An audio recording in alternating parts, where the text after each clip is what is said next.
రక్షకుడైన యేసుక్రీస్తు నామంలో అందరికీ వందనాలండి. ఈరోజు దేవుని మాటలు ప్రకటన గ్రంథము 2వ అధ్యాయం 25వ వచనం. నేను వచ్చు వరకు మీకు కలిగి ఉన్న దానిని గట్టిగా పట్టుకొనుడి. ప్రియ దేవుని బిడ్డలారా, ప్రభు చెప్తున్నాడు, నీవు కలిగి ఉన్న దానిని విడిచిపెట్టకుండా గట్టిగా పట్టుకొనుడి అని. ఏం గట్టిగా పట్టుకోవాలి?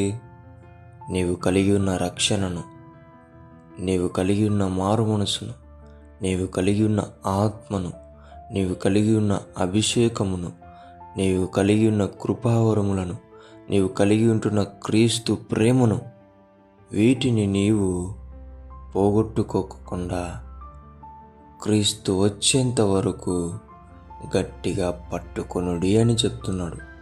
ప్రియ దేవుని బిడ్డలారా, అనేకులు వాటిని విడిచిపెట్టడం ద్వారా తిరిగి మళ్ళీ క్రీస్తుకు దూరమైన పరిస్థితి ఎంతోమంది మనం ఈ లోకంలో చూస్తూ ఉంటున్నాం.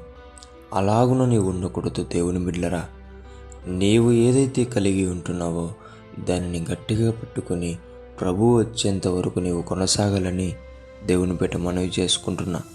దేవుడి మాటలను దీవించునుగాక. ప్రార్థించుకుందాం. దేవా, మీకు వందనాలు, స్తోత్రాలు. నీవు ప్రేమించి మాతో మాట్లాడుతూ మమ్మల్ని పలకరిస్తూ ఉన్నటువంటి దేవుడు నాయనా. తండ్రి, నీవు మమ్మల్ని ప్రేమించి మాకు ఇచ్చినటువంటి నా రక్షణను మేము కాపాడుకొనుటకు, నా పరిశుద్ధతను మేము కాపాడుకొనుటకు, క్రీస్తు ప్రేమను మేము గట్టిగా పట్టుకొనుటకు శక్తి, బలమును, సహాయం చేయమని యేసు నామములో ప్రార్థిస్తున్నాం తండ్రి. ఆమేన్.